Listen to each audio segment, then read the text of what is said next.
Max Protect formula. Helps stop cavities before they start, while keeping breath fresh. Try unique maximum fluoride protection. Para max alaga, max protektado. ACS. May nagbago. May arte. May budget.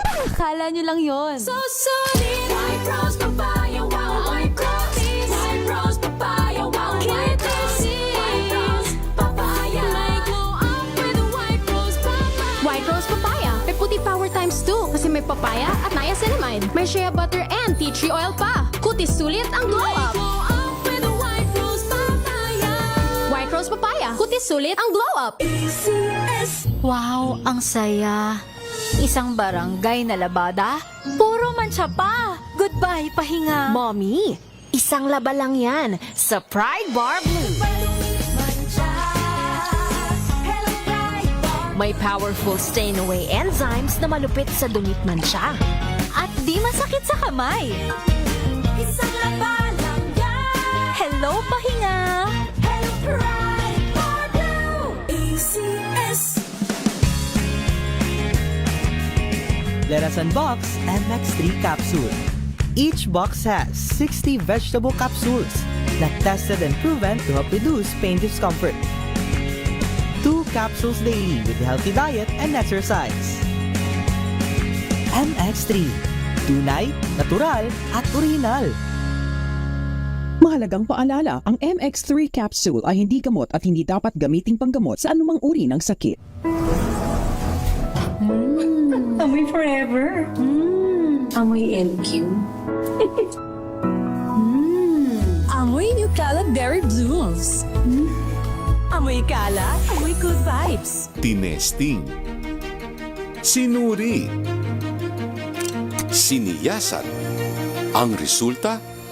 Super effective ang Shield sa pagpatay ng bakterya at virus. Shield Antibacterial Soap. Believe ang mga eksperto sa Philippine Nurses Association. At si Mami. Tiwala ako sa Shield. Shield Antibacterial Soap. Napatunayang mabisa. Ang mga nurse, tiwala. ACS. Amoy forever. Amoy LQ. Amoy New Cala Berry Blooms. Amoy Cala, amoy good vibes. This portion is brought to you by ACS Manufacturing Corporation, ISO certified, maker of world-class quality Pride detergent.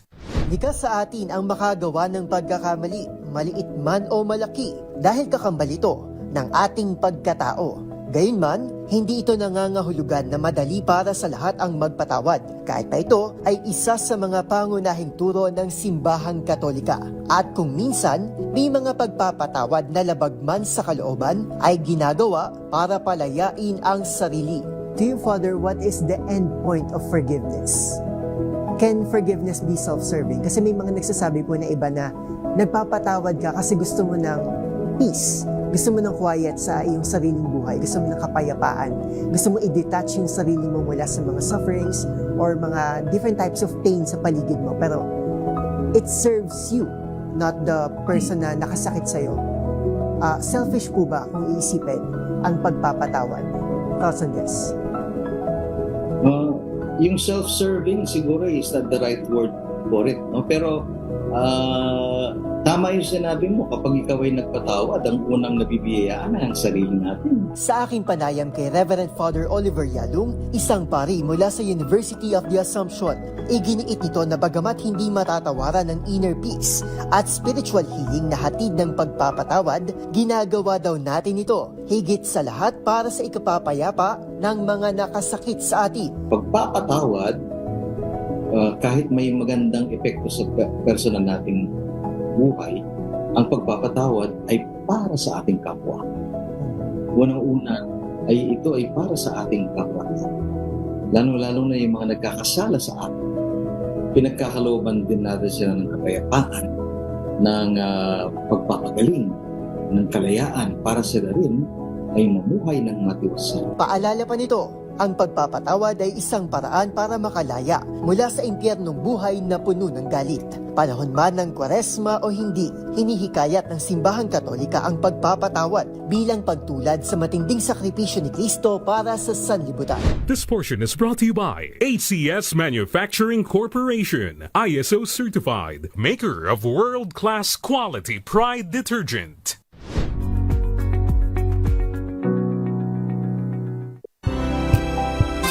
Balansadong balita. Pilipinas sa araw ng Miyerkules, 4 na sa buwan ng Pebrero taong 2026. Sa ulo ng mga balansyadong balita. 2 impeachment complaints laban kay Pangulong Bongbong Marcos idineklarang insufficient in substance ng House Justice Committee. Rekomendasyon ng Blue Ribbon Committee na kasuhan ang ilang senador sa flood control anomaly, paninindigan ni Senator Ping Lacson. Magkasawang Diskaya, namumurong kasuhan ng tax evasion ng Department of Justice. Pag-alis sa travel tax, iminungkahi sa Kongreso. Secretary Cristina Prasco ng DOT Department of Tourism ay pinagutos ang pagtatanggal ng kanyang larawan sa lahat ng tourism materials. Eksaktong lokasyon ng lumubog na barko sa Basilan na tukoy na ng Philippine Coast Guard. Mga nasawi umabot na sa 45. Mini dump truck nahulog sa bangin sa Negros Oriental, siyam nasakay kasama ang driver patay. Mga taga-Eastern Visayas at Eastern Mindanao pinag-iingat ng OCD o Office of Civil Defense sa banta ng bagyong Basyang. Magandang hapon Pilipinas, kami po ang inyong tagapagbalita. Ako po si Miss Karen Oyong at Henry Uri. Sa detalye ng mga balita, diniklara ng House Committee on Justice na insufficient in substance o kulang sa sapat na batayan ang 2 impeachment complaint inihain laban kay Pangulong Ferdinand Bongbong Marcos Jr. Sa botong 42-1-3, ibinasura ng Committee on Impeachment Complaint na inihain ni Attorney Andre De Jesus, samantala botong 39-7 naman na insufficient in substance din ang reklamong inendorso ng Makabayan Bloc. Dahil dito tapos na ang impeachment proceeding laban sa Pangulo at hindi na umabot sa pagdinig ng mga sinumpaang salaysay ng mga reklamo ng Pangulo, gayon din sa presentasyon at pagtalakay ng ebidensya. Narito ang mga tinig. With a vote of 42 in favor of the motion, 1 against the motion, and 3 abstain, the chair therefore declares the impeachment complaint of De Jesus insufficient in substance. In favor of the motion, 7, and those against the motion, 39, with 0 abstention. The chair declares the Masa et al. Impeachment complaint insufficient in substance. Samantala ay ginagalang ng militar ang paggulong ng demokrasya sa harap ng mga impeachment complaint laban sa kanilang Commander-in-Chief na si Pangulong Bongbong Marcos. Itong sinabi ni Armed Forces spokesperson Colonel Francel Padilla matapos ang paghahain ng tangkang pagpapatalsik sa presidente. Kaiba sa nakaraang mga paghikayat na bumaliktad ang kasundaluhan. Tiniyak ni Padilla na mananatiling non-partisan at apolitical ang AFP at hahayaan nilang usapin sa mga kaukulang ahensya ng pamahalaan. Pakinggan po natin ang tagapagsalita ng Armed Forces of the Philippines, Colonel Francel Padilla. We remain a professional organization. So tuloy lang din po tayo sa ating mandato. Sa ganyang usapin po, since hindi po kami sumasali sa usaping politika, we leave this po to the involved agencies po to address. At this point in time, we are trusting our democratic processes to take its due course po. Makailang ulit nang nakiusap ang sandataang lakas na huwag silang kaladkarin sa politika at sa halip dalhin sa tamang proseso ang mga reklamo sa administrasyon. Samantala, inilutang ng AFP na may namomonitor silang susubok na siraan ang kanilang hanay bagong anibersaryo ng EDSA Revolution. Kabilang umano rito ang mga naging pahayag ni na Army Colonel Odi Mongao at dating Governor Chavit Singson. 17 minuto, makalipas ang alas 5 ng hapon sa iba pang balita. Pinanindigan ni Senator Panfilo Ping Lacson bilang chairman ng Senate Blue Ribbon Committee ang kanilang rekomendasyon. Nakasuhan ng mga kasamahang senador sa maanumalyang flood control project. Ayon kay Lacson, ang kanilang rekomendasyon ay naayon sa nangyayari ngayon sa ibang investigating agency. Kung maiba ang kanilang report sa resulta ng investigasyon sa ibang ahensya ay doon magkakaproblema. Sabi pa ni Lacson, kung hindi siya makakuha ng 11 lagda sa partial committee report ay wala siyang maisusumiting report sa Senate plenary. Pakinggan natin si Lacson. Papanindigan ko yun. No, while the committee report or the draft committee report was prepared by my staff under the guidance of the General Counsel, Attorney Gerard Mosquera, who used to be Deputy Ombudsman for Luzon and dating special, very competent. And while sila yung nagawa, kasi lawyers ang magagawa niyan, I will take full responsibility sa content. Last night, while I was meeting, because diniscuss ko nga with the staff, binisita kami ni Senate President Soto and he also included his input which we accepted because ang concern nga yung mga personalities na may mention yun ang naging problema. Opo. Now I respect the opinions of my colleagues in this regard. So if I'm not able to gather or secure 11 signatures, then there will be no committee report. Samantala, nakitaan ng Department of Justice ng prima facie evidence o prima facie with reasonable certainty of conviction o sapat na batayan para maghain ng mga kasong tax evasion laban sa mag-asawang kontraktor na sina Curly at Sara Diskaya. Kaugnay ito ng dalawang magkahiwalay na reklamong inihain ng Bureau of Internal Revenue o BIR laban sa mag-asawa sa DOJ. Sa inilabas na pahayag, sinabi ng DOJ na hindi idiniklara ng mag-asawang Diskaya ang kanilang tunay na kita para sa taxable years 2020 at 2021 na paglabag sa Section 254 ng National Internal Revenue Code. Nabigo rin umano ang dalawa na magbigay ng tama at wastong impormasyon sa kanilang income tax returns para sa parehong taon na itinuturing na paglabag sa Section 255 ng NRC o NIRC. Ginawa umano ng mag-asawa ang mga paglabag sa kanilang kapasidad bilang sole proprietors ng St. Gerard Construction General Contractor and Development at Fine Things Fashion Warehouse. Samantala, ibinasunan ng DOJ ang 3 reklamo ng BIR laban sa Diskaya couple kaugnay ng umano'y paglabag sa excise tax dahil sa kakulangan ng ebidensya. Samantala, naka-recover pa ng 2 labi ang Philippine Coast Guard sa nagpapatuloy na search and rescue operations para sa lumubog na MV Tricia Christine Threes sa karagatan ng Basilan. Dahil dito, makiat na sa 45 ang bilang ng mga nasawi sa naturang trahedya, habang nananatili naman sa 316 ang bilang ng mga nakaligtas. Samantala, kinumpirma ng Philippine Coast Guard District Southwestern Mindanao ang lokasyon ng lumubog na barko sa layong 1.8 nautical miles mula sa Balok Island. Gumamit ang mga otoridad ng remotely operated vehicles at sound navigation and ranging technology upang matukoy ang eksaktong kinaroroonan ng barko. Mismo naman si Tourism Secretary Cristina Garcia Frasco na ang nag-utos na tanggalin ang kanyang pagmumukha sa lahat ng materyales ng kagawaran. Ito ang kanyang naging pahayag sa isang media forum matapos gisahin sa Senado kahapon kaugnay ng umano'y nangyayaring self-promotion. Humiling din si Frasco na huwag na gamitin ang kanyang mukha sa anumang tourism-related materials sa regional offices at sa mga lokal na pamahalaan.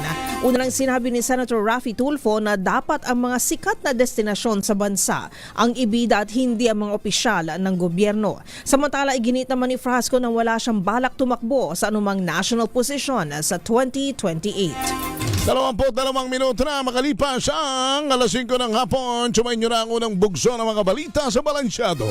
Kami ang inyong tagapagbalita. Ako po si Miss O, Miss Karen Oyong. At Henry Uri. Balansya!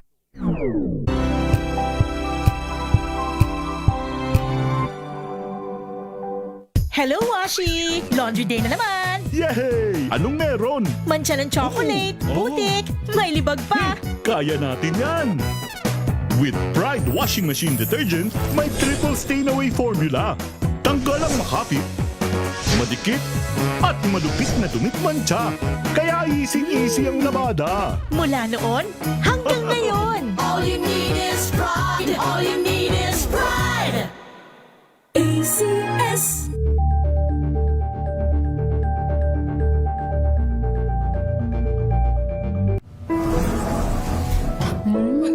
Amoy forever. Amoy LQ. Amoy New Caleb Berry Blooms. Amoy kala, amoy good vibes.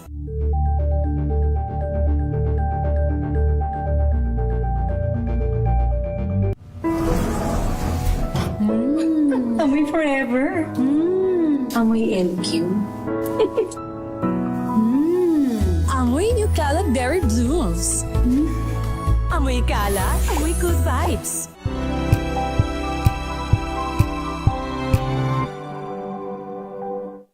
Maulan man, no worries na amoy kulog ang damit. Charm, Fab, Con, bangong kumakabloom.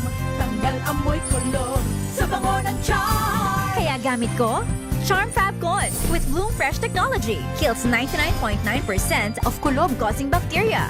May aroma burst pa of thousands of flowers and berries. Ang sampay sa loob, no amoy kulob. Bangong kumakabloom sa charm. Charm Fab Con. ACS.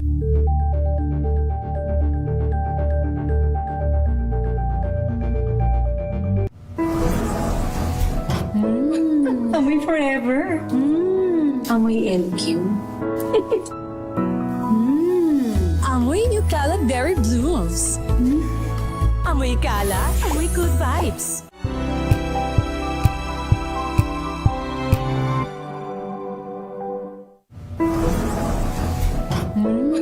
Amoy forever.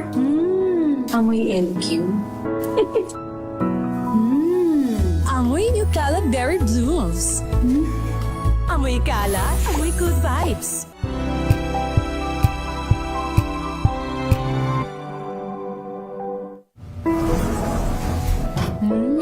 Amoy forever. Amoy LQ.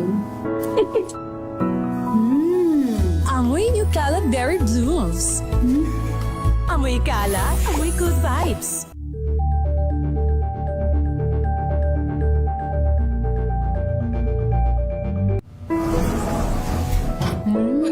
Amoy forever. Amoy LQ.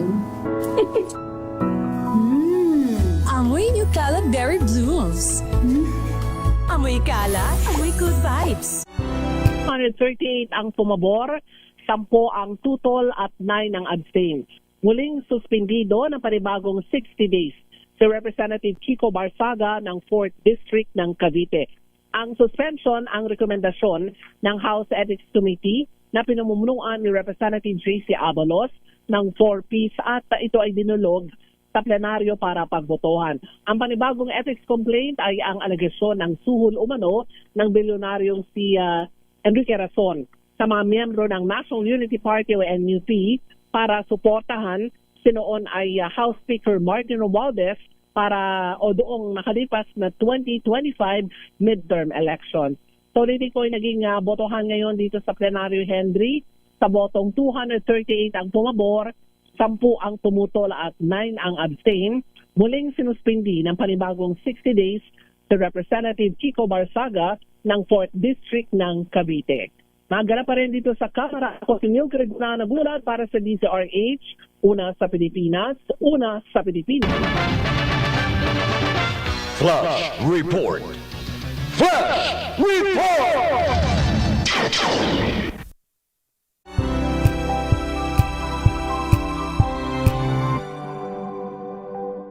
Tambalang Anthony Taberna at Jerry Baha ang gigising sa inyong umaga dahil lalatay ang humahagupit na diskusyon at komentaryo Lunes hanggang Biyernes sa 2x2.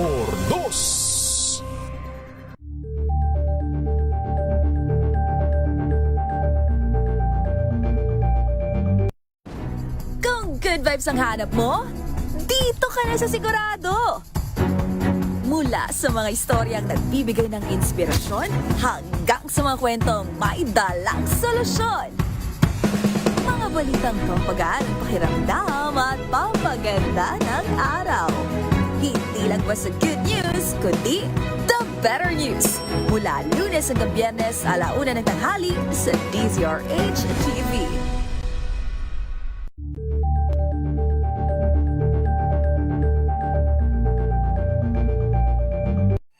Mga balitang gigising sa inyong umaga. Mga balitang kailangan mong malaman. Mapapakinggan sa ACS Balita sa 2x2. Kasama sina Anthony Taberna at Jerry Baha. Lunes hanggang Biyernes.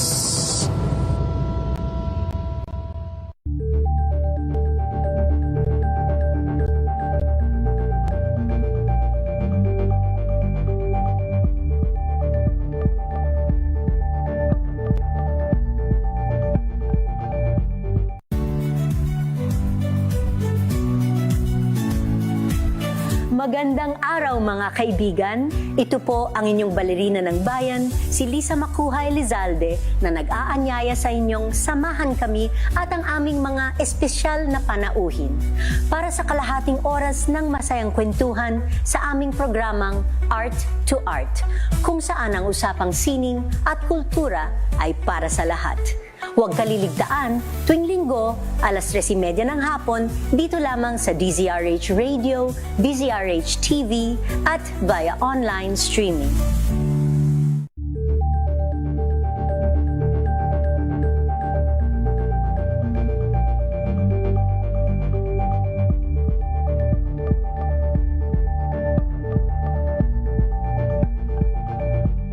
Alamin ang mga maiinit na isyung pambayan, mga balitang kailangan mong malaman, usapin sa pamahalaan, politika, ekonomiya at kabuhayan. Ito ang mga dapat mong malaman, pakialaman at pag-uusapan dahil kayo ang tinig ng mamamayan dito sa Damdaming Bayan. Live sa DZRH Radio, DZRH TV at DZRH Digital. Kasama sina Lakay, Deo Makalma at Elaine Apit. Araw-araw, Lunes hanggang Biyernes. Damdaming Bayan.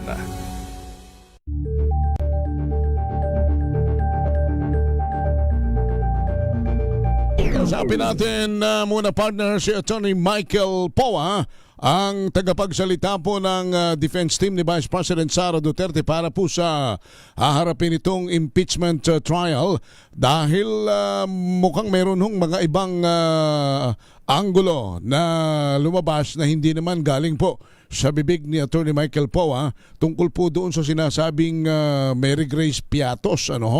Attorney, magandang hapon po sa inyo, si Henry Uri at si Karen Oyong. Magandang hapon po, Attorney. Hi, magandang hapon din po, Sir Henry at Ma'am Karen.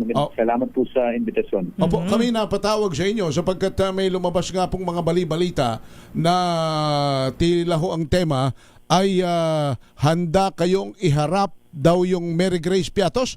May binanggit ba kayong ganon? Ano ho ba ang tumpak na inyong pagkakasabi? Ay, mukhang na-misconstrue lang po. No? Salamat po sa opportunity para din malinawan ng ating mga kababayan. Wala naman po tayong sinasabing ganon. Ang sinasabi po natin ay handa nating harapin lahat ng aligasyon, na rin yung mga pasaring o aligasyon nilalaban sa Vice Presidente ukol sa confidential funds. I think nagkaroon lang po ng siguro na misconstrue lang po yung statement at nagpapasalamat naman tayo sa mga kaibigan natin sa media dahil yung mga naglabas ng ganun, I think napalitan na po yung kanilang mga SOCMED cards. Okay po. So to correct it, wala kayong binabanggit na ganung pangalan o sino mang pangalan na ihaharap ninyo?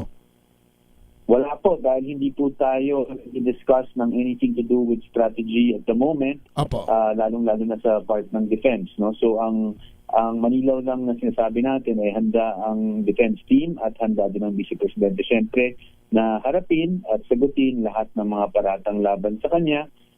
Kasama na rin ang confidential fund at siyempre yung mga lumalabas na ng ilang buwan or in fact more than a year na lumalabas na mga ginagamit daw na pangalan. Yan ay sasagutin pero wala po tayong sinasabi na palalabasin natin kung sino mang tao. Okay. Pero sa pag-check ko po online, Attorney Michael Powa, sir, mukhang ang mga headlines pa rin po, although na-publish ito siguro mga 18 hours ago, sabi dito 11 hours ago, 1 hour ago. Sabi dito, let me just state an example, Sara ready to reveal Mary Grace Piatos if impeachment trial proceeds. Meron din pong isa pa dito na Sara Duterte ready to face impeach complaints to identify Piatos. May mga ganun po, So, once again, we would like to clarify po, Attorney. Opo. I thank you for the opportunity to clarify that matter. So, again, wala tayong sinasabi ng ganyan and that's why nakiusap na tayo doon sa mga naglabas ng ganyang inaccurate headlines na itama at wag i-sensationalize yung issue. At mukhang sumunod naman kung meron pang nakapost po, siguro maganda na rin na nakapag-explain tayo ngayon para nang ganun hindi magkaroon ng disinformation or fake news at malinlang yung ating mga kababayan. Okay, so ang eksaktong gusto ninyong sabihin, paulit-ulit man tayo pero mas maigi na po yung madiin at malinaw ang inyong gustong isagot sa bagay na yan. Attorney, go ahead please again. Opo, it's just as simple as the defense team is ready, pagdating dito sa dalawang impeachment complaints and we are ready to address all those allegations para naman po mapakita natin sa ating mga kababayan na baseless po yung mga accusations ng katiwalian laban sa Vice Presidente. Opo. Yeah, go ahead, partner. Oo, pero if given in the right forum, meron po ba tayong aasahan na mairi-reveal? Meron po ba kayong sa kampo po ng ating Vice Presidente? Dahil sabi nga po nila, pagka eto naman po at may mga mai-reveal, it could also prove her innocence. Well, Ma'am Karen, again, I don't want to be misconstrued kasi the way the question is asked kasi madali tayong hindi maintindihan dyan. As far as the defense strategy is concerned, I am not at liberty to discuss that because syempre ayaw po natin tinetelegraph yung gagawin natin kung sakali mang dumating sa paglilitis. But definitely, there will be explanations given, obviously, to clarify certain matters para mapakita natin na mukhang mali yung mga paratang nila laban sa ating ikalawang Pangulo. Okay. Attorney, ano ang inyong sagot doon sa mga nagsasabi na bakit ba tila iniiwasan, tila may kinatatakutan, tila may iniingatang ayaw mabunyag, tila pinatatagal pa. Although nagsabi na nga ang presidente na kung siya nga ang tatanungin, bloodbath nga ang sabi niya para talagang once and for all, masagot na ito at mabigyan na ng depensa naman ng kanya pong panig. Opo, tama po yun. Wala naman pong pagpipigil or dine-delay. Ang nangyari po last year, kung matatandaan nyo, Sir Henry, ay ang iniakit natin sa Korte Suprema ay yung nangyari sa proseso. The Vice President has always been ready to go to trial. In fact, she even said that herself in public. I don't think her disposition has ever changed. But bilang mga abogado niya, lalong-lalo na pag may nakita tayong paglabag sa saligang batas in terms of yung proseso ng pag-initiate ng impeachment complaint, marapat din naman po na yan ay tunahin natin, and that's what we did. That's why we brought it up to the Supreme Court. And in fact, the Supreme Court, agreed that there were infirmities during the initiation of the impeachment complaint last year.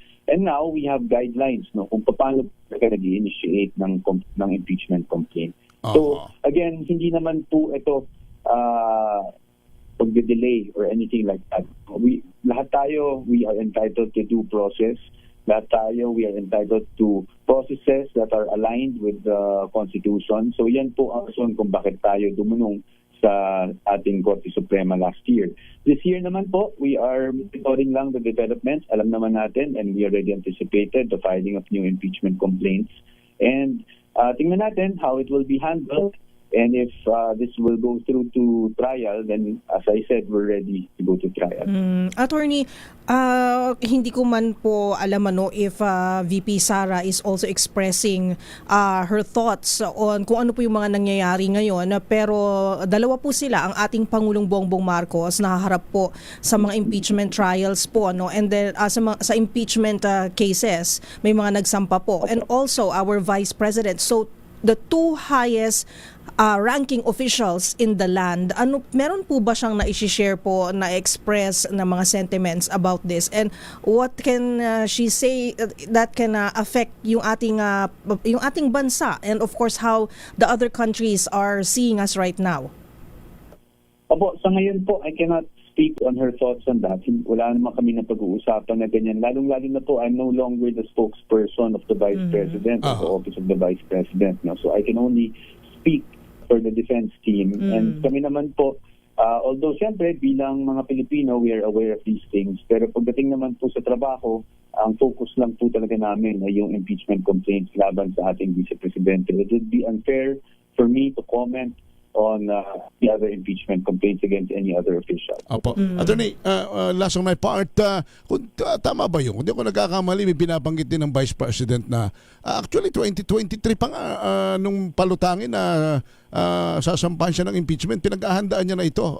Meaning to say, walang pag-iwas na pinag-uusapan as far as the defense and the team of VP Sara is concerned.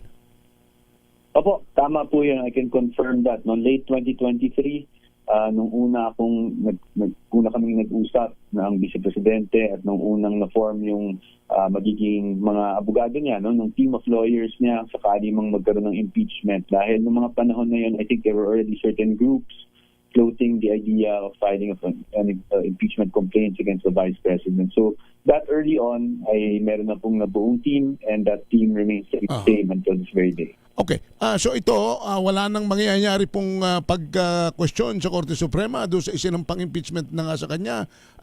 Bagkos paghahandaan na lang ito. Well, sa ngayon po, hindi kami pwede magbigay ng anything na I would say definitive, dahil siyempre kakafile lang po ng complaints. That is why we are monitoring the developments. Okay. Titingnan po natin kung aaktuhan at kung paano aaktuhan ng House Representatives itong mga complaints na to, but definitely we will participate in the process. Kasi ganun naman talaga. Kung may complaints, dapat nating sagutin at dapat naman talagang sumailalim tayo sa proseso. Alright. Attorney, salamat po ng marami for sharing your precious time. Alam ko kayo masyadong busy. Salamat sa inyong pagpapalaga sa amin. Maraming salamat po, Sir Henry at Ma'am Karen, for your patience and for always, trying to get our side on issues. Maraming salamat po sa inyo at magandang hapon po sa ating mga kababayan. Okay, same to you po, Attorney Michael Poa. Attorney Michael Poa, spokesperson ng defense team ni Vice President Sara Duterte sa impeachment na ngayon po ay nakasampa na sa Kongreso. Thank you so much. By the way, teka muna. Yung kung kayo po ay nagbabasa nung The Situation Report, isang news website sa Facebook, nagsagawa po sila ng 24-hour poll. Ito po ay ang title po nila rito ay Media Poll for Potential 2028 Presidential Candidate. 24-hour nila ginawa ito simula kahapon, tapos sa loob ng 24 oras hanggang kanina ay lumalabas po rito na doon po sa mga sumagot, doon po sa The Situation Report Facebook page, lumalabas po na 97.6% ang mga netizen na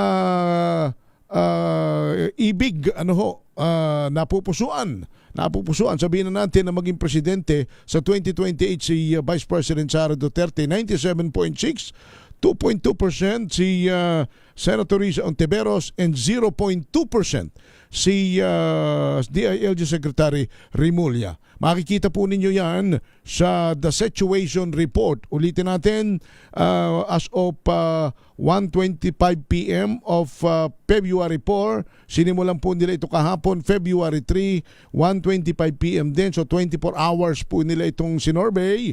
Ang lumabas po ay 97.6 sa mga netizens ay napupusuan si BP Sara sa 2028 for President, and Risa Ontiveros, Senator, 2.2%, and DILG Secretary John Vic Remulla, 0.2%.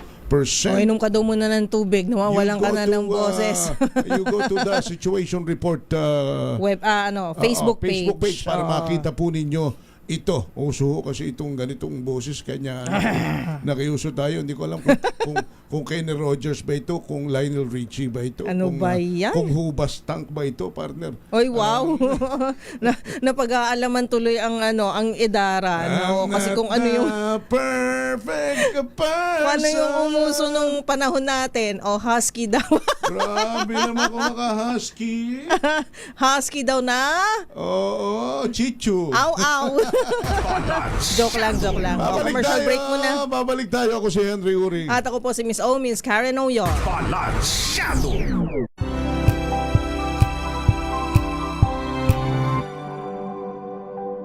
This Saturday on Scene Zone, #World-Class Theater Experience mula sa Broadway Classic Les Miserables World Tour Spectacular.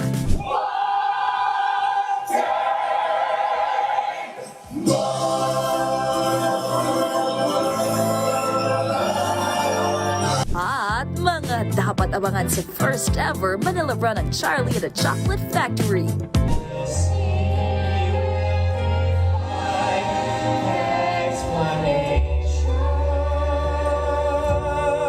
Alas 12 ng tanghali dito lang sa DZRH TV.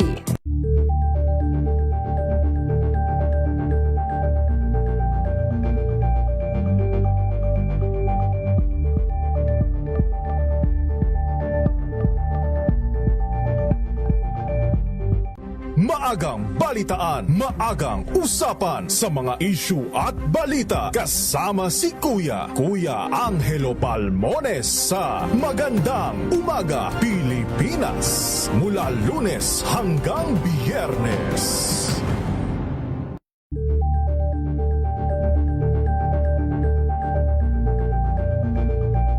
Curious ka ba sa maraming bagay? Kami na ang bahala dyan. Aalamin, tutuklasin at bibigyang linaw namin ang mga katanungang bumabagabag sa inyong isipan. Sa programa kung saan ang bawat sagot ay galing lamang sa mga eksperto. Ang Expert's Opinion, tuwing linggo alas 3 ng hapon, dito lang sa DZRH TV.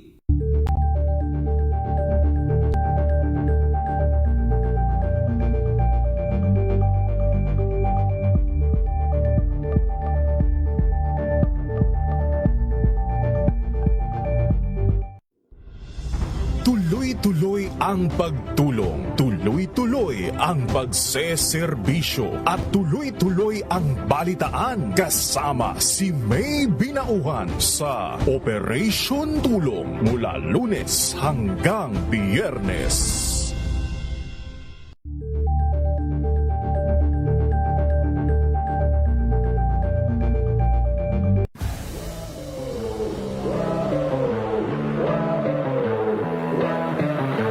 Champion tayo this year. Pero after natin, the day niyan, after nun, di ba, competition, kinabukasan din na tayo champion. Ito yung pinakamagandang thing po ng ANU po is yung pressure po. Kumbaga, ginagawa naming privilege po. Laging sinasabi ng coaches, di na kayo champion after ng competition. So, ang nangyayari po, parang dahil nga focus kami sa team, focus kami sa journey namin and yung story na, kasi kada season po iba-ibang storya. Hi, I'm BG. Hi, I'm Monmon. Hi, I'm Coach Nikki. And we are the NU Pep Squad. And we are inviting you guys to watch our interview in Matchpoint. Mabuhay ang atletang Pilipino!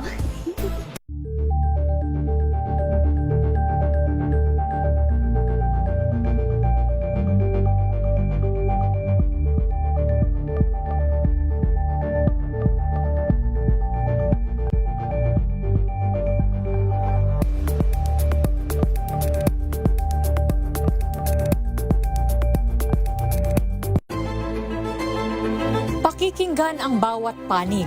When you fight for justice, think about the queer people. Kung hindi kami magkukwento, sino ang magkukwento para sa amin? Ang mga panawagan, ipababatid. Hindi talaga ito masusing pinag-aralan ng gobyerno. The women who are beaten and abused. It's time to listen to their voices. Buhayan ang iba't ibang boses, mga kwento mula sa iba't ibang anggulo. Dito lang sa Point of View. Mapapanood tuwing linggo, alas 12 ng tanghali sa DZRH TV.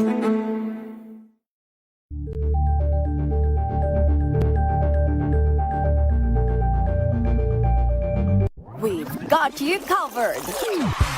From the hottest hits, exclusive interviews, kilig to the bones fan meet experience, and hataw performances of your favorite stars. Saturdays, 12 noon, dito lang sa DZRH TV.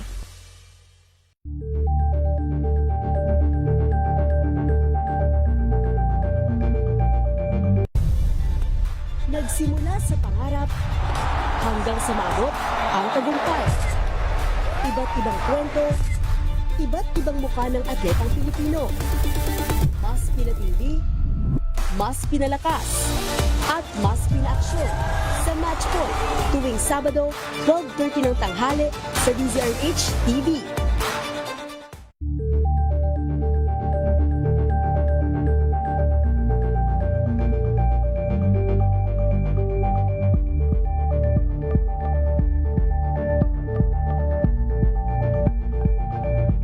Tambalang Anthony Taberna at Jerry Baha ang gigising sa inyong umaga dahil lalatay ang humahagupit na diskusyon at komentaryo Lunes hanggang Biyernes sa 2x2.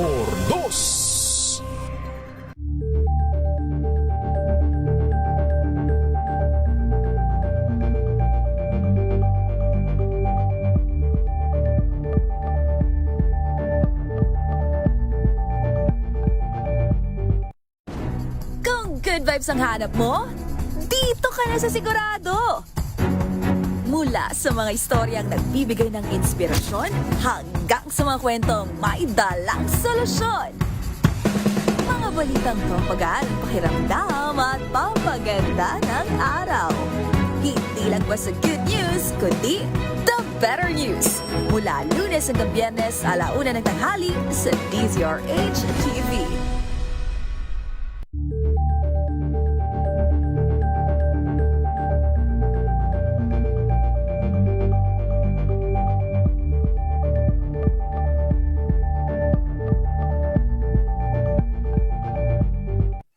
Mga balitang gigising sa inyong umaga. Mga balitang kailangan mong malaman. Mapapakinggan sa ACS Balita sa 2x2.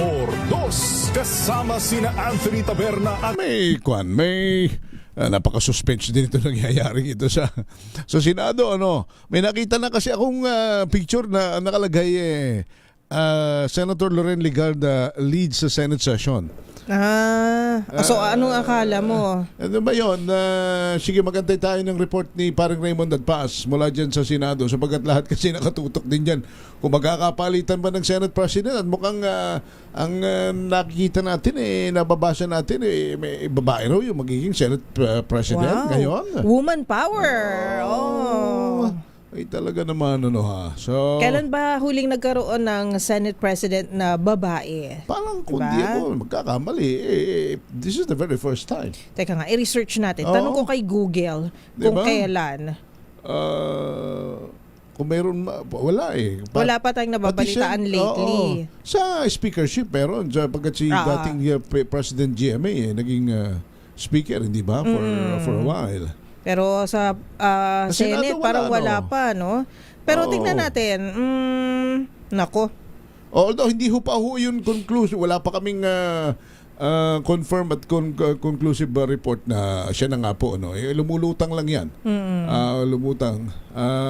Wala pa. Ang lumalabas dito kasi sa US Senate. Sa history, wala pa talaga. Pwedeng first woman senator. Ano bang sinasabi ng documentary? Alam mo naman meron tayo. Wala ang pinakaunang woman senator sa Philippines ang lumabas sa legacy.senate.gov.ph. Sino pinakaunang women senator? Si Senator Jeronima T. Pecson, the first woman senator of the Philippines. 19 ano yan? Taga Lingayen, Pangasinan. Pecson.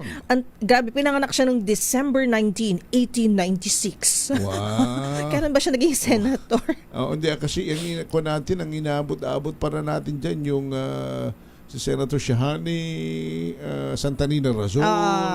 Diba? Senator Miriam Defensor Santiago. Diba? Yung mga genre pa. Oo. Pero yun nga, kumakalat na nga sa social media na magiging next poised. Yun yung word poised. To become the first female Senate President. Kung itotoo po ito. So, lilinawin lang natin ulit. Baka kasi mabiktima tayo ng fake news. Ayan. Wala pa pong kumpirmasyon. So, ang kumpirmasyon ay manggagaling sa ating reporter sa Senate. Correct. Doon tayo mag-rely sa kanya. Sa kanya, kay Raymond Dadpaas, ikaw ang susi. Sapagkat wala na pong ibang po pwede naming hinga ng eksakto at klaradong impormasyon kundi yung amin pong kasi nandun siya ngayon di ba? Kasama nakabantay mismo sa Senado. Pero ang nakikita ko lang talaga, ang makukumpirma ko partner, nakikita ko ay nag-meeting ang majority block ng Senado. Nandun si Senator Loren Legarda.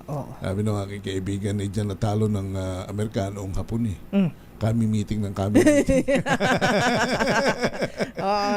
Medyo unti-untiin natin yung meeting. Huwag naman lagi, araw-araw may meeting. Mga once a week, mga ganon. Kami meeting. Pwede namang mag-email. Kami meeting na patakan ng bomba Grabe naman yung joke na yan. Parang allergic kayo sa meeting Ayun yung may meeting, may libreng pagkain tsaka merienda. 'Di ba? Ganun yung ang mga empleyado attend niya ng meeting kasi ayun, guys, free snack after the meeting. Yung pinakahuli sa meeting, na huling dumating. Siya ang yung pinaka-late. Siya ang magbabayad. Kaya dapat on time kayo sa meeting, 'di ba? But kidding aside, medyo makwan po, maligalig maligalig po ang kailugan ng Senado. Magalaw, makiraw. Hindi natin alam kung sinong papaimbulog sa kailaliman at sinong sasagwan sa ibabaw. Sino ba? Sino? Wala pa. O sige. Ito pinakamahalaga sa lahat. Kailangan malaman po natin muna. Sandali. Balansyado! Nandiyan na ba yung mga tagapag-aasya natin? Pagkat si Basyang mukhang palapit at may nakita ako doon sa isang mapa ng Pasipiko, partner. May merong malaking nakaumang pa rin Hindi ko alam kung ito ba'y paitaas o bubuntot ito kay Kwan, kay Basyang. Ito? Although ito malayo pa. Pag tinignan mo, sige, sana naman. Tsaka si Basyang, pero nakapasok na kasi sa PAR mukhang si Basyang sa Bisaya talaga. Oo nga, sapagkat meron ako nakita na sige. Hold mo. Alam mo, pwede kang maging forecaster. Marunong ka na magbasa ng ng ano man tawag dyan, satellite images Ayon sa ating satellite image, dapat may ganun ka. Palapit na, ayan, umaandar na po, nakikita natin. Parang traffic lang pero wala naman kasi ngayong Pilipino na yata ang hindi handa sa bagyo, dahil nga sobrang dami ng nitong mga itong last quarter of 2025. May flash sa Congress. Sandali muna, anong flash report na naman natin sa House of Representatives? Meron bang ano naman yan maliban kay Congressman Barsaga? Isang congressman nag-resign. Nag-resign? Saan siya nag-resign? Flash Report! Flash Report! Isa daw isa daw hong congressman na nag-resign. Bakit nag-resign? Ano ang dahilan? At sino itong congressman na ito? Milky Rigonan. Milky? Henry at Karen nagbitiw ngayon sa kanyang pwesto bilang kinatawa ng ACT-CIS party list si Congressman Ed Vic Yap. Ito ay kapatid ni Congressman Eric Yap. Nag-resign siya at binasa ang kanyang resignation dito sa plenaryo ngayong hapon. Tinanggap ito ng Kamara at inatasa na ang House Secretary General na alisin ang kanyang pangalan sa roll of members ng 20th Congress. Pakinggan natin ang naging ganap kanina sa Kamara. Majority Leader. Mr. Speaker, for the information of the body, we are in receipt of a letter from Representative Ed Vic Yap of ACT-CIS party list informing the House of Representatives of his resignation as member of the House. Mr. Speaker, in view of the resignation of Representative Ed Vic Yap, may we request that the Secretary General be directed to drop Representative Yap from the roll of members of the House of Representatives. The Secretary General is hereby directed to drop Representative Ed Vic G. Yap from the roll of members of the House of Representatives. Ulitin ko, Henry at Karen, sa mga late sooner, nagbitiw sa kanyang posisyon bilang kinatawa ng ACT-CIS si Congressman Ed Vic Yap. Milky? Nakasangkot sa issue ng flood control. Pero mayroon ba siyang further explanation kung bakit nga siya nag-resign? Binasa lang ang kanyang sulat na ang kanyang intensyon na magbitiw na sa pwesto. Yun lamang yung binanggit dito sa plenary kanina at inatasan ng Office of the House Secretary General na alisin ang kanyang pangalan o roll of members ng House of Representatives. Matatandaan na Henry at Karen na babanggit ang pangalan ng magkapatid na Yap sa issue ng flood control scandal. At ang kanilang yaman, kung hindi ako nagkakamali, ay ipinag-utos na rin freeze. Kaya ang naging resulta nga ay bukod sa isa siya sa mga nabanggit na umano'y mga contractors, nagresulta na ito ng tuluyan pagbibitiw sa Kamara. Ulitin ko, nag-resign ngayon lamang Congressman Ed Vic Yap bilang kinatawa ng ACT-CIS party list. Go ahead, Karen. Yes. Manang Milky, since nag-resign na nga si Representative Ed Vic Yap, sino ang papalit sa kanya bilang kinatawa ng ACT-CIS party list? Oo. Abangan natin yan dahil pag ganyan may mga resignation, kung sino yung second nominee. Halimbawa, ang kinatawan ng ACT teachers ay dalawa o isa lamang dito sa Kamara. Kung sino yung pinaka mataas na nakuhang boto, pangalawa doon sa nanalo, yun ang posibleng ipalit. Magkakaroon ng desisyon dyan ang partido na ACT-CIS. Alright. Thank you, Milky. Thank you, Manang Milky. Okay, may ilit-ilit pa uli. Marami nagtatanong. Ulitin ko ulit. Ed Vic Yap ng ACT-CIS. Nagbitiw siya sa kanyang posisyon at siya rin ay nadadamay o ang kanyang pangalan ay nadadawit sa issue ng flood control anomaly. Mga ganap pa rin dito sa Kamara. Ako si Milky Rigonan, nagulat para sa DCRH. Una sa Pilipinas, una sa Pilipino. Flash Report. Flash Report! Back to back. Back to back na Flash Report. So, dalawa na itong resignation sa House of Representatives partner.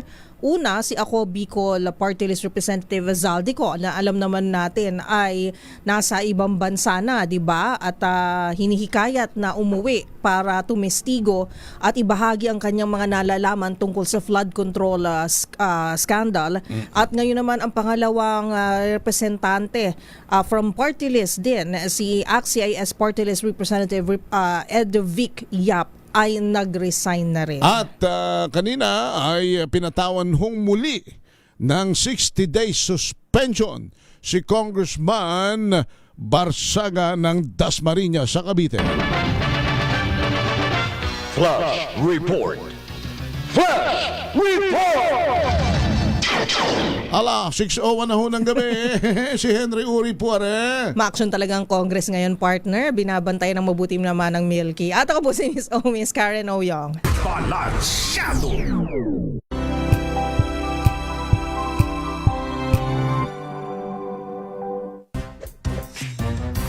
galing-galing mo. Smart dishwashing paste ko. Pritong ulam na masebo, plato o kaldero. Tanggaling for everyday. Ganyan, pag smart ang dishwashing paste, may double tanggaling formula. Tanggal ang sebo, tanggal ang bakterya. Pahit para walang bahid, linis fantastic sa metal at plastic na barakuta. Tanggaling-galing mo, smart dishwashing paste. ACS. May nagbago. May arte. May budget. Akala nyo lang yon. So solid. White Rose Papaya. Wow, White Rose. White Rose Papaya. Wow, White Rose. White Rose Papaya. May glow up with a White Rose Papaya. White Rose Papaya. May puti power times 2 kasi may papaya at niacinamide. May shea butter and tea tree oil pa. Kutis sulit ang glow up. White Rose Papaya. Kutis sulit ang glow up. ACS. Wow, ang saya. Isang barangay na labada, puro mancha pa. Goodbye, pahinga. Mommy, isang laba lang yan sa Pride Bar Blue. May powerful stain-away enzymes na malupit sa dumit mancha. At di masakit sa kamay. Isang laba lang yan. Hello, pahinga. Hello, Pride Bar Blue. ACS. Jiggy Manikad po. Bilang isang broadcaster, mahalaga sa akin ang tamang impormasyon sa lahat ng bagay, kahit sa kape, mapanuri ako. Kaya dito ako susubukan ng MX3 Coffee. Ito'y low acid, cholesterol free, at may vitamin C plus calcium. Sigurado ako sa MX3 Coffee. Dito ako bilib.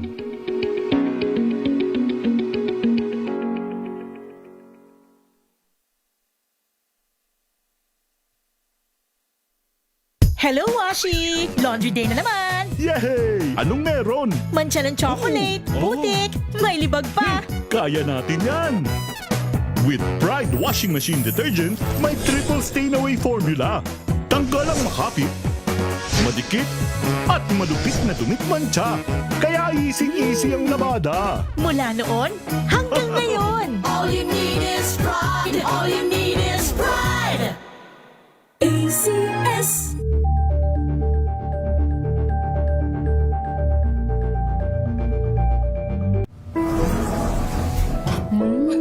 Amoy forever. Amoy LQ.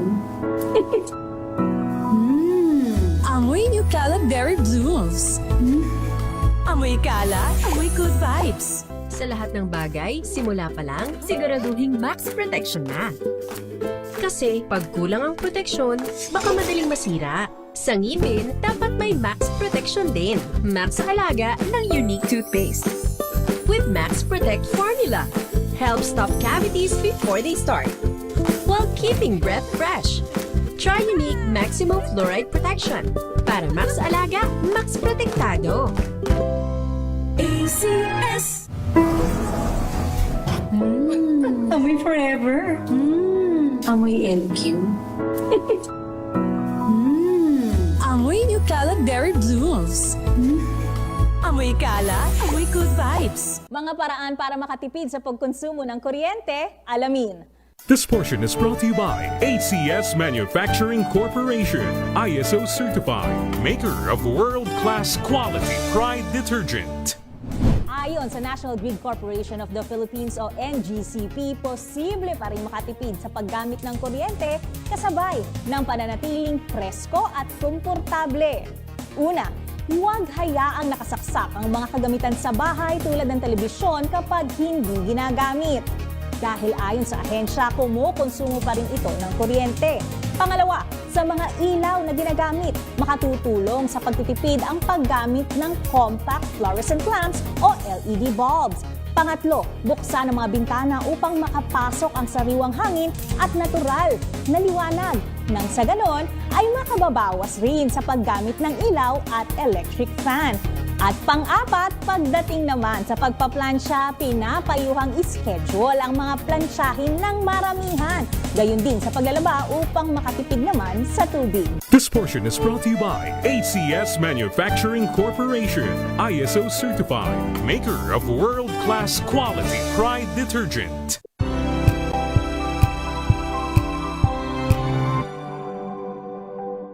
Ito ay bunsod ng Naitalang 17 individual na ang kanilang naaresto. Metro Manila Development Authority o MMDA ang No Contact Apprehension Policy o NCAP sa Metro Manila. Sa ang ilang mga dokumento ay peke. Hindi rin legal ang employment na ipinangako sa kanila. Sa mata ng batas, mananagot ang sangkot at may sala. Dahil sa bawat paglabag, may karampatang parusa. Alamin ang mga pananagutan sa likod ng mga bawal. Dito sa Hoy! Bawal Yan! Tuwing Sabado, alas 11:30 ng umaga. Dito lang sa DZRH TV.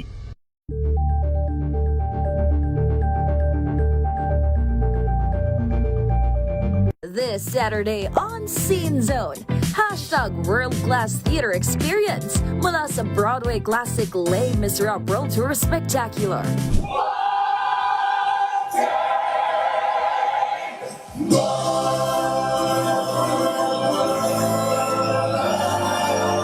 At mga dapat abangan sa first ever Manila run ng Charlie and the Chocolate Factory.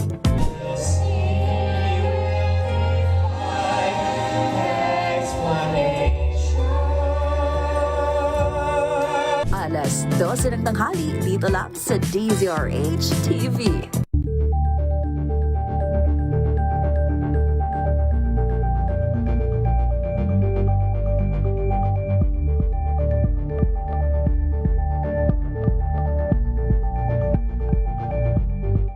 Maagang balitaan, maagang usapan sa mga issue at balita. Kasama si Kuya Angelo Palmones sa Magandang Umaga Pilipinas. Mula Lunes hanggang Biyernes.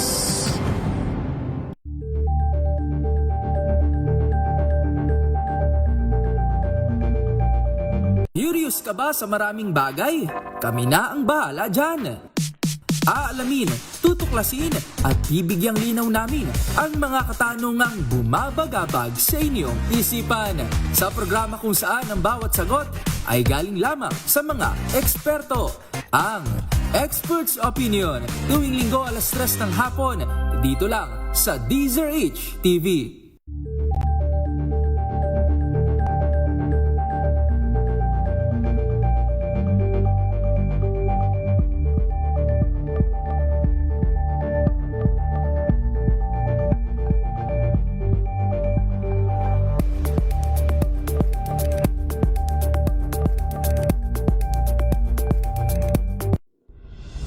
Tuloy-tuloy ang pagtulong, tuloy-tuloy ang pagseserbisyo at tuloy-tuloy ang balitaan kasama si May Binauhan sa Operation Tulong mula Lunes hanggang Biyernes.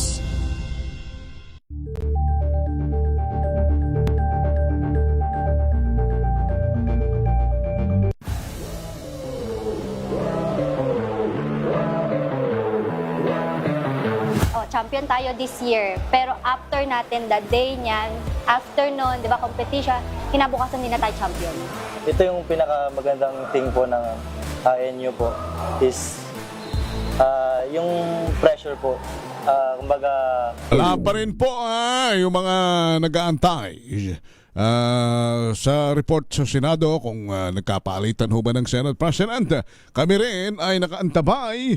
Kanya marahil ay... walang tulugan ba ito, partner? Hindi naman. Hanggang anong oras ba ng kanilang session?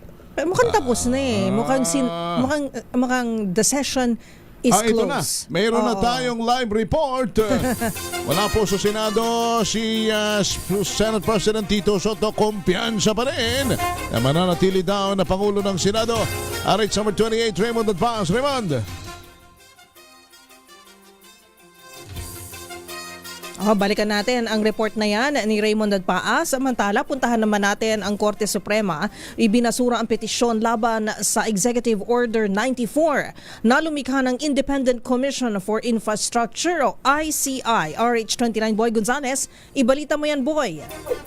Karen Henry, binasura ng Supreme Court ang bangkang petisyon na kumukwestiyon sa constitutionalidad ng Executive Order number 94 Series of 2025 na lumikha ng Independent Commission for Infrastructure o ICI.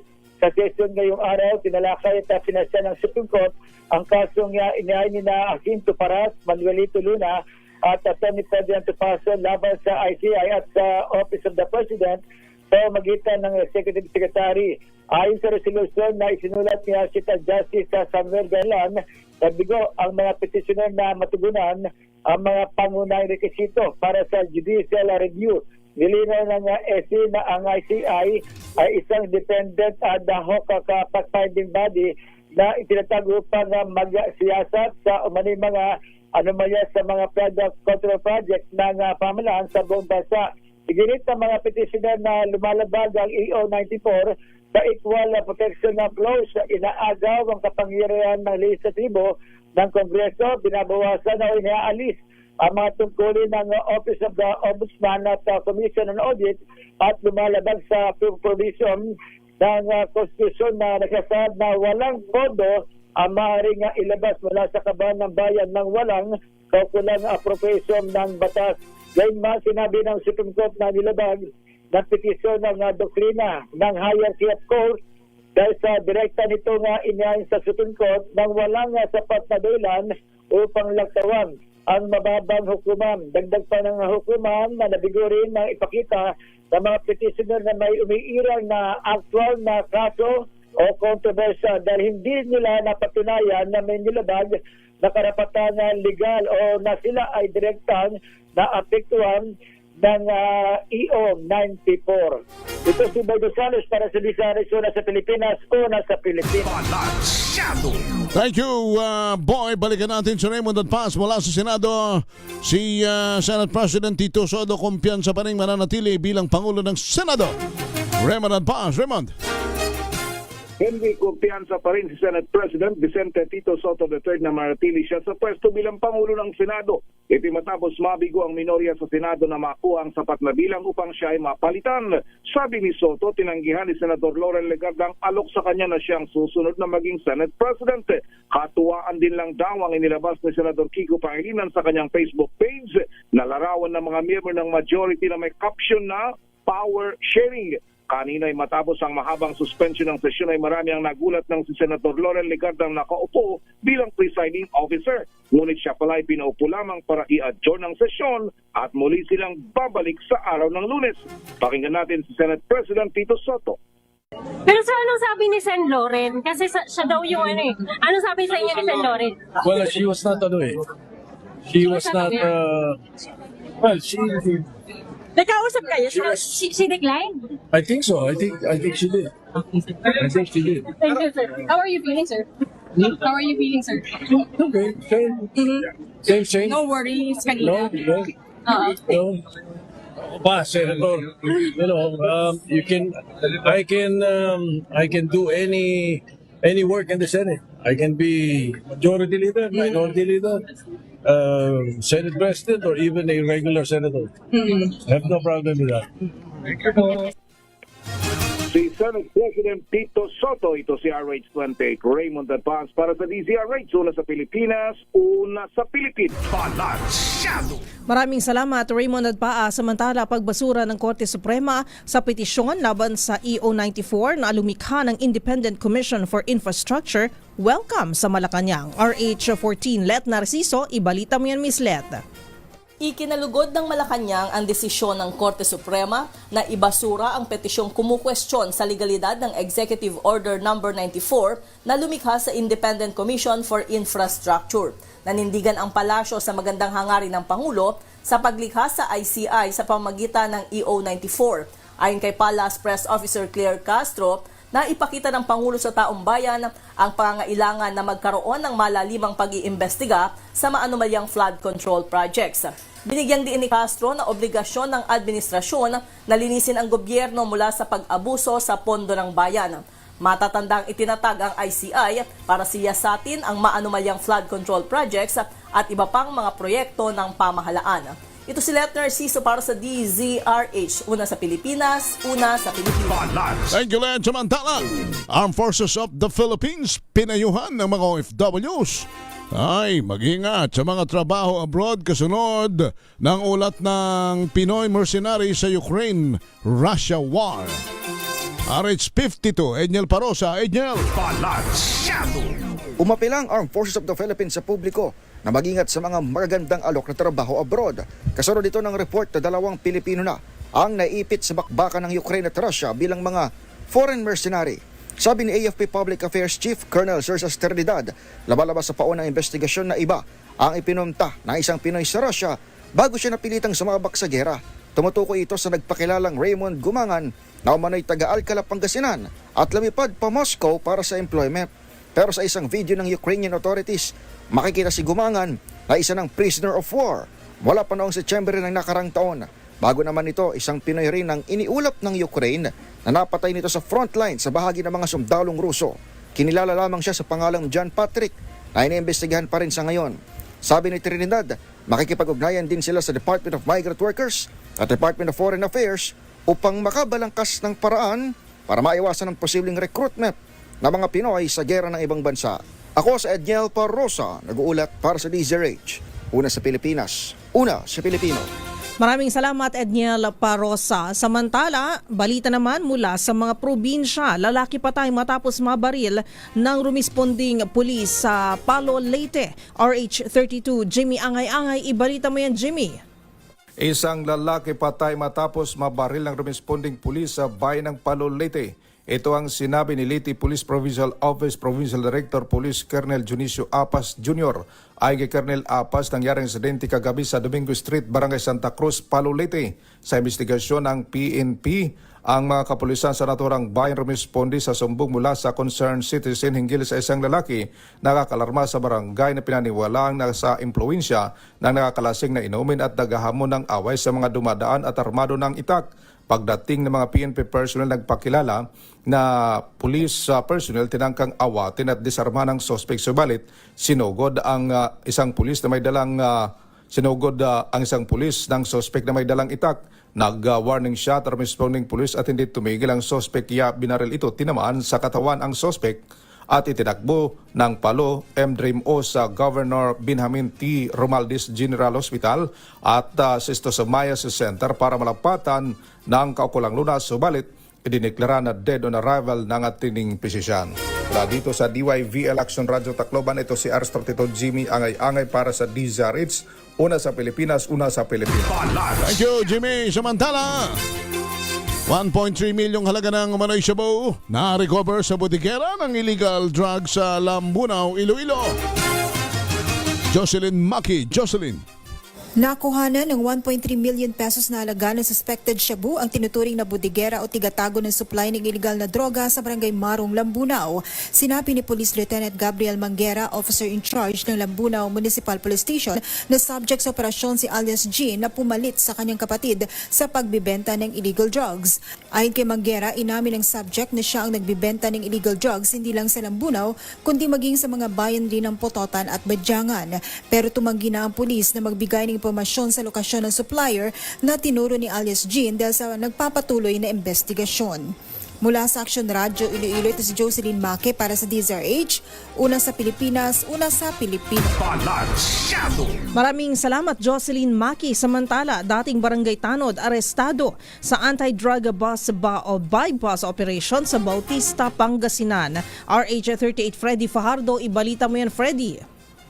Bagsak sa kulungan ng isang dating barangay tanod na 29 anyos na binata na residente ng Bautista, Pangasinan matapos itong maaresto sa ikinasang bypass operation ng PNP. Batay sa ulat ni Bautista, OIC Chief of Police Captain Ryan Parica, alas 10:30 kagabi nagsagawa ng operasyon ng kanyang mga tauhan sa Drug Enforcement Team matapos makipag-ugnayan sa PDEA Region 1. Isang nagkunyaring buyer gamit ang marked money nakabili na isang plastic sachet na naglalaman na hinihinalang shabu na tumitimbang ng 1 gramo at may street drug price sa 6,800 pesos kaya agad itong inaresto. Nang i-body search ang suspect na kumpiska ang sukbit niyang kalibre 22 na revolver na may 2 bala at nasamsam din dito ang ginamit na marked money, kasong paglabag sa Republic Act 9165 Comprehensive Dangerous Drug Act of 2002 at Republic Act 10591 Comprehensive Firearms and Ammunition Regulation Act ang kinakaharap ng suspect. Mula sa Action Radio Pangasinan, ito si Freddy Fajardo, Warriors 30 nag-uulat para sa DCRH una sa Pilipinas, una sa Pilipino. Balansyado! Thank you, Freddy! Samantala, mga residente po sa Northern Samar pinag-iingat na sa bagyong Basyang.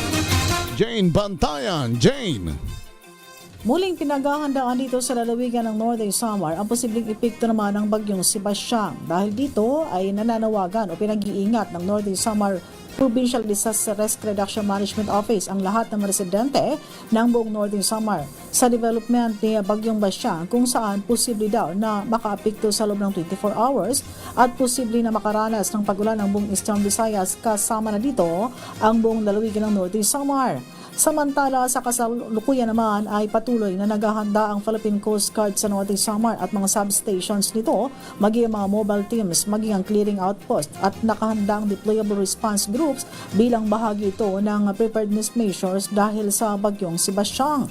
Muling pinag-iingat ng otoridad ang mga residente dito sa lalawigan ng Northern Samar malapit sa mga delikadong lugar na patuloy na maging alerto. Mula sa Action Radio Katarman, RH34 Jane Galit Bantayan ng DZRH. Una sa Pilipinas, una sa Pilipino. Maraming salamat, Jane Galit Bantayan. Samantala, panabotahin ng NPA sa mga government projects hindi umubra dahil sa military operation sa Binalbagan, Negros Occidental. RH46 Rex Cantong, ibalita mo yan, Rex.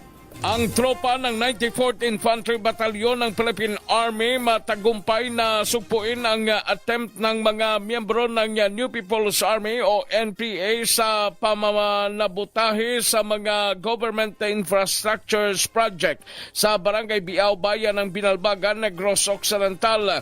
Ayon kay Brigadier General Ted Dumusmog, Battalion Commander ng 303rd Infantry Brigade ng Philippine Army, ang nasabing planong sunugin ang mga heavy equipment na ginagamit sa ongoing development work, subalit na inaktuhan ito ng tropa ng militar at hindi natuloy.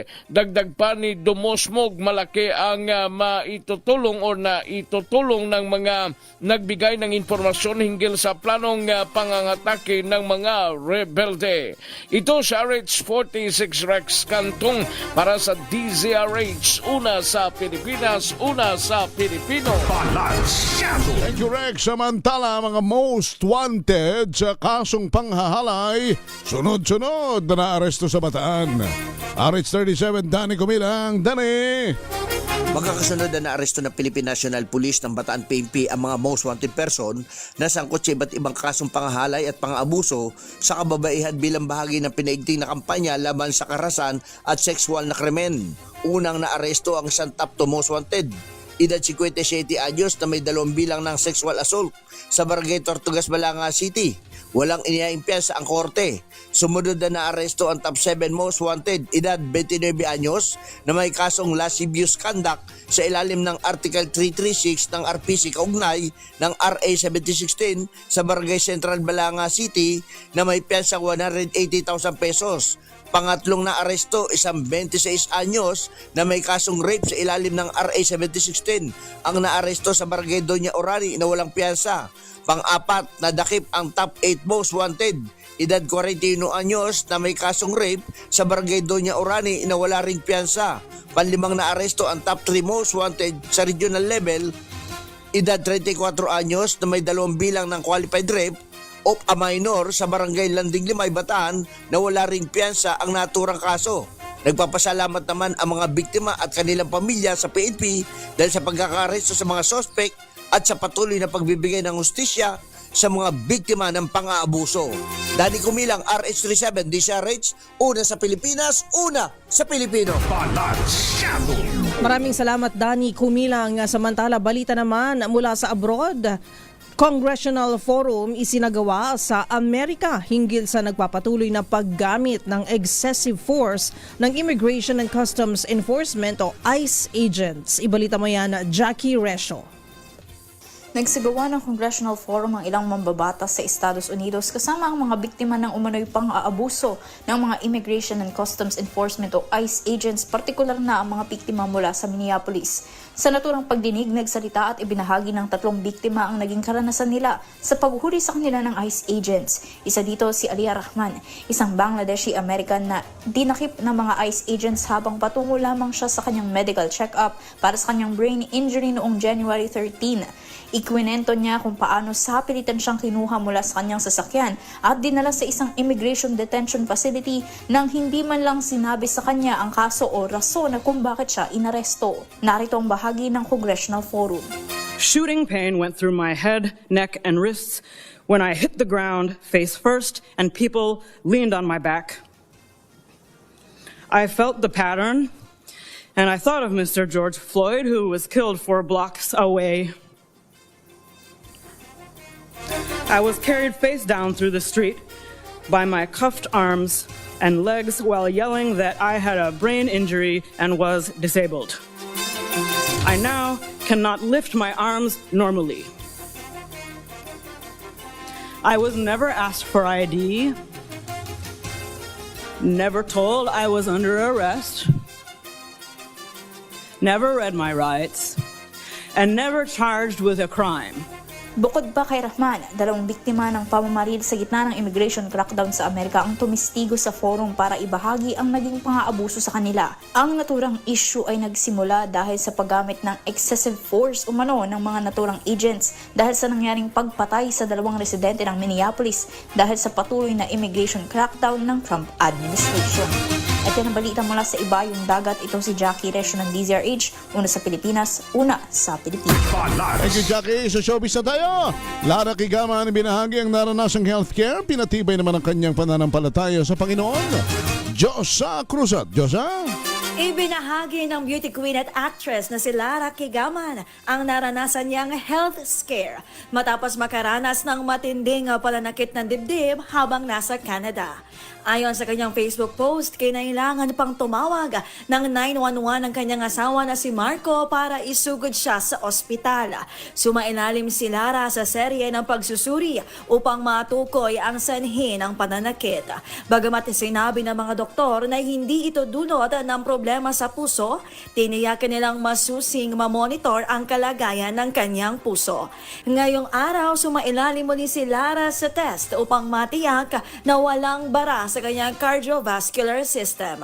Sa kabila ng health scare, sinabi ng aktres na mas pinatibay nito ang kanyang pananampalataya at tiwala sa Diyos. Ito si Josa Cruzat, nag-uulat para sa DZRH, una sa Pilipinas, una sa Pilipino. Thank you, Josa.